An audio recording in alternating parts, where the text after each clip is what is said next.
जय। श्री सद्गुरु महाराज की जय। श्री सद्गुरु महाराज की जय। अखंड मंडलाकारं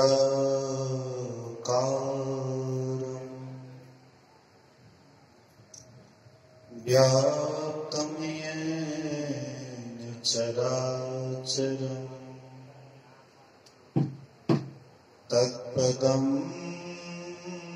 दर्शितं येन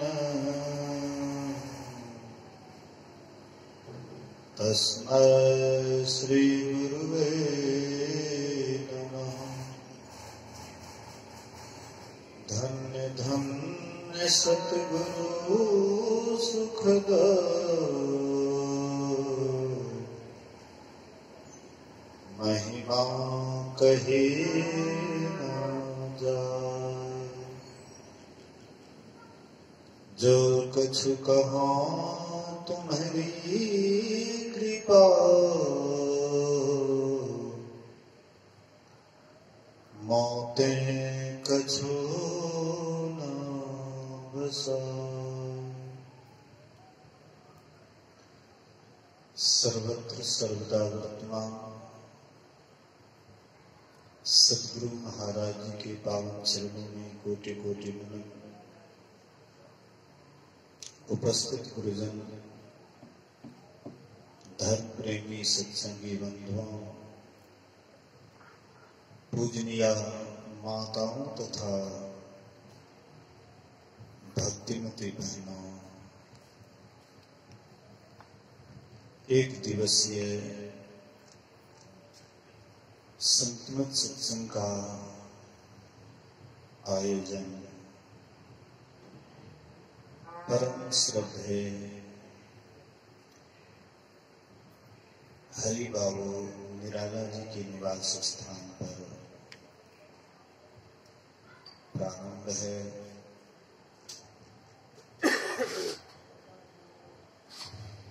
अभी हम आप द्वितीय पाली के अपराह्नकालीन सत्संग में उपस्थित हैं।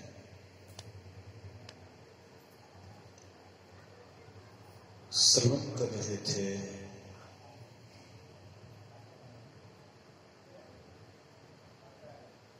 श्री रामचरितमानस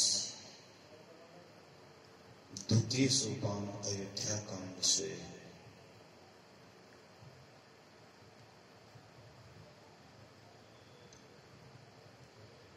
प्राचीन समय में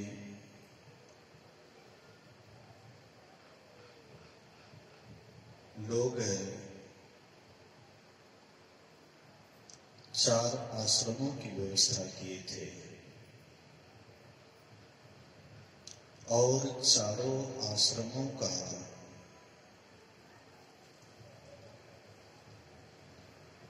अच्छी तरह से पालन करते थे।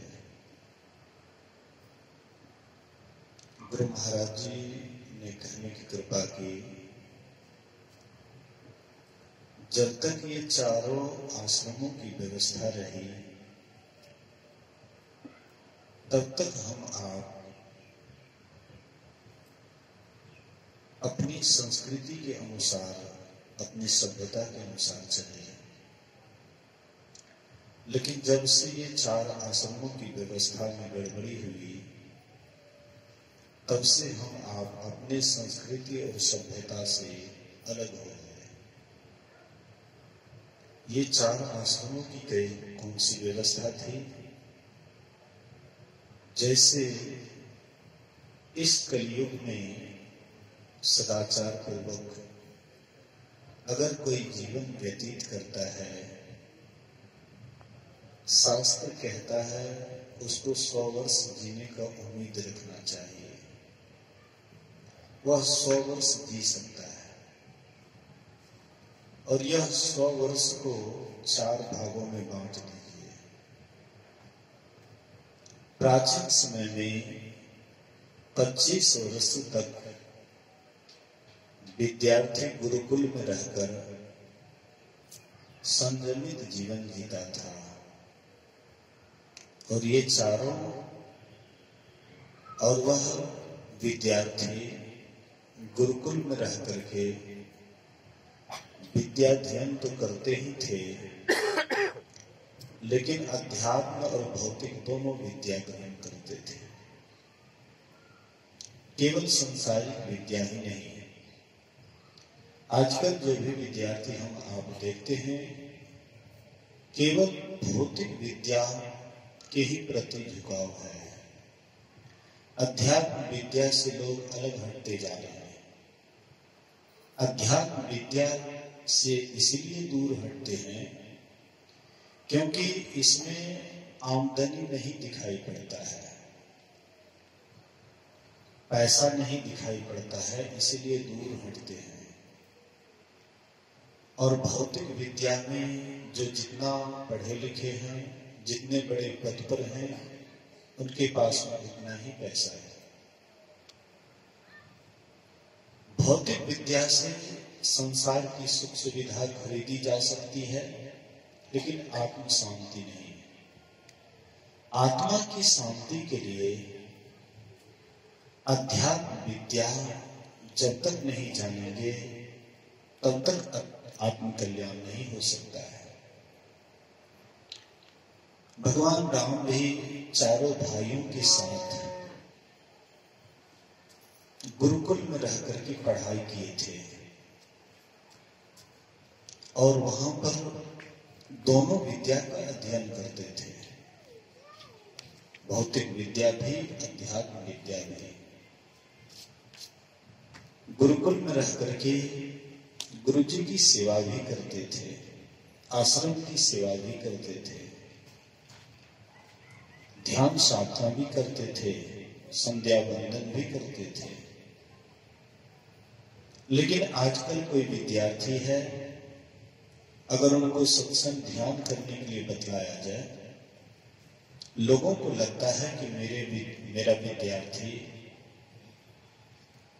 बहक न जाए, कोई और रास्ता न पकड़ ले, इसलिए लोग भयभीत हो जाते हैं। इसीलिए हम आप अंदर से कमजोर पड़ते जा रहे हैं। प्राचीन समय में लोग अंदर से मजबूत रहते थे, अंदर से शांत रहते थे, एकांत में रहते थे। उनके भीतर में, उनके अंदर में एक ही भाव बना रहता था कि हमें अध्ययन करना है। पढ़ते कम थे, सेवा ज्यादा करते थे, पढ़ाई बहुत कम करते थे।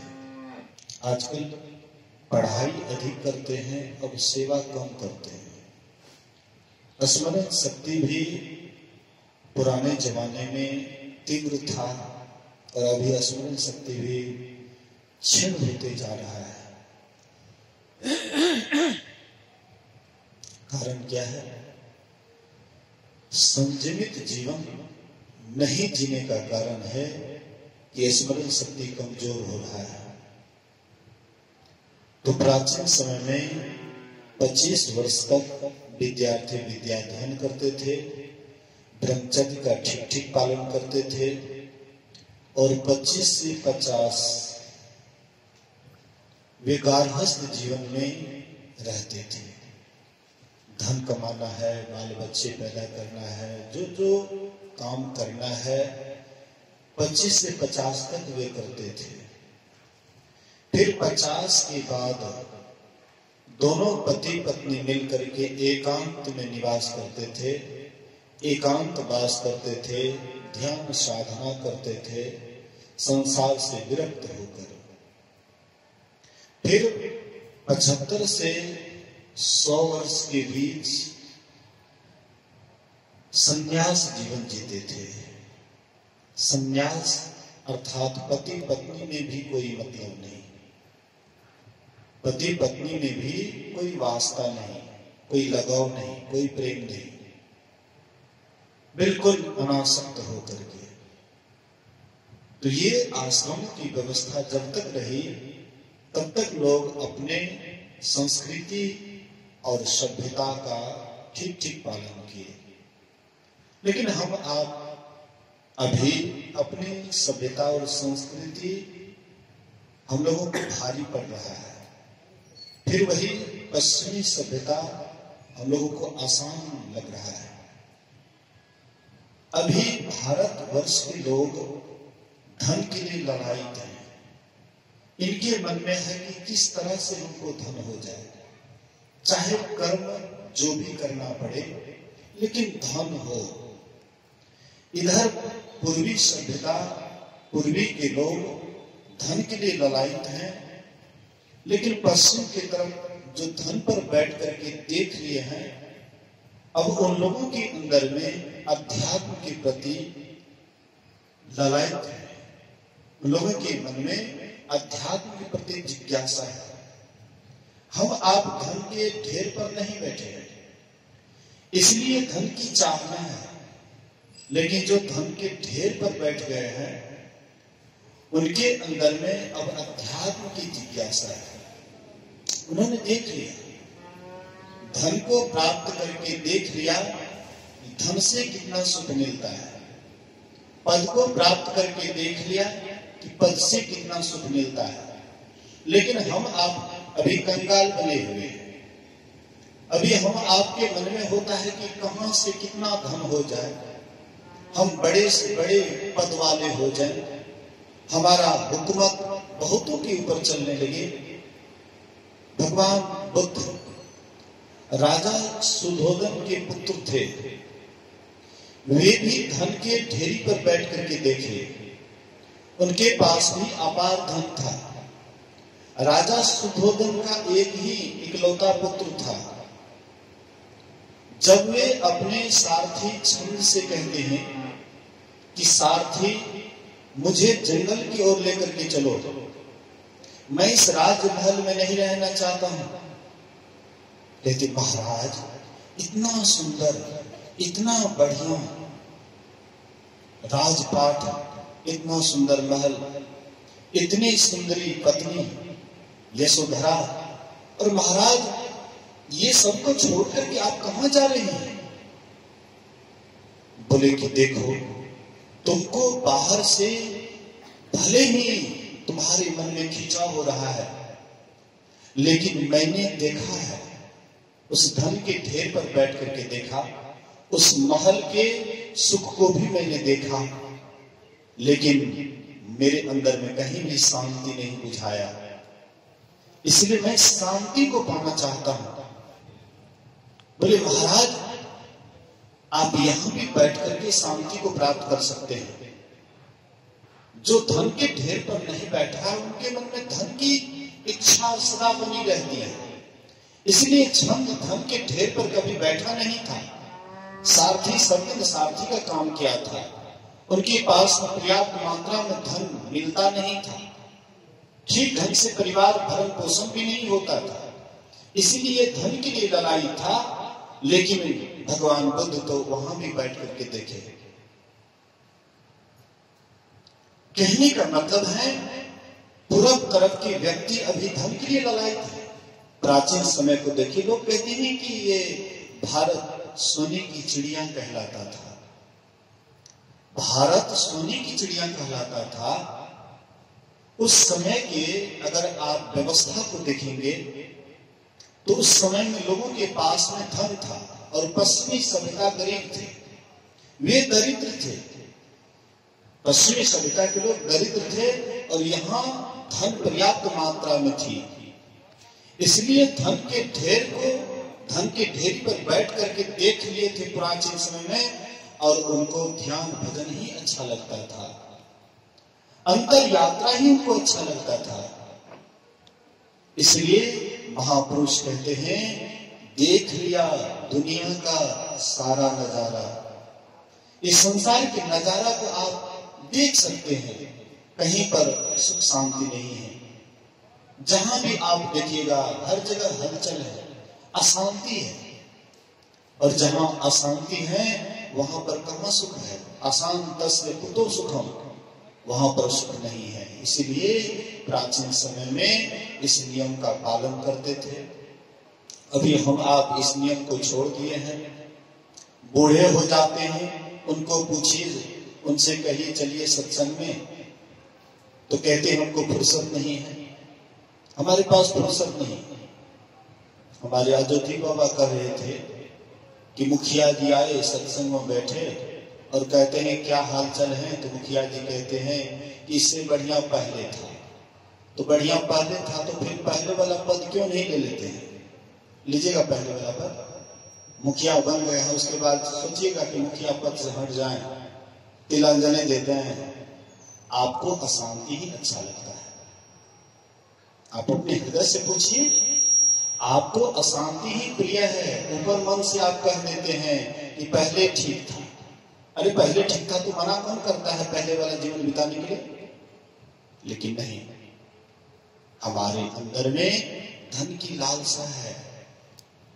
जब हमारे पास में धन हो जाता है तब हम राजनीति में कूदते हैं, और जब राजनीति में कूदते हैं तब हम अच्छा से अच्छा पद ग्रहण करना चाहते हैं, और अच्छा से अच्छा पद जब ग्रहण हो जाता है तो फिर भी आप संसार की तरफ आकर्षित हो जाते हैं, संसार की तरफ बहने लग जाते हैं। हमें अशांति प्रिय है, शांति नहीं है। लेकिन कभी कभी आप अपने को देखिएगा कि जब हम सब ओर से अपने ख्याल को मोड़ लेते हैं, सब ओर से ख्याल को मोड़ करके एकांत वास करते हैं, और जब हमारे अंदर में किसी भी प्रकार की कामना नहीं होती है, अकेले हो जाते हैं, शांत हो जाते हैं, स्थिर हो जाते हैं, उस समय बहुत शांति मिलता है, अजीब शांति मिलती है। हम तो शांति की खजाने हैं। हम कितना हो उस शांति को खर्च करें, ये शांति कभी घटने वाली नहीं है। और एक बात याद रखिएगा, जो चीज जो वितरण करते हैं वही चीज की उसी के पास बढ़ोतरी होती है।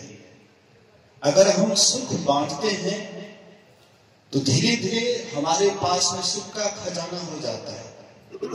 अगर हम शांति बांटते हैं, एक दिन शांति का खजाना मेरे पास हो जाता है। जो चीज बांटिएगा धीरे धीरे वह चीज आपके पास में अधिक होगा। इसलिए महापुरुष कहते हैं, इसके लिए हम आपको इस पर गौर करना है। अभी हम आप सुन रहे थे श्री रामचरितमानस से, अयोध्या कांड से। महाराज दशरथ एक दिन दर्पण में अपने चेहरे को देखते हैं। हालांकि हम आप भी अपने चेहरे को दर्पण में देखते हैं, हर कोई देखते हैं,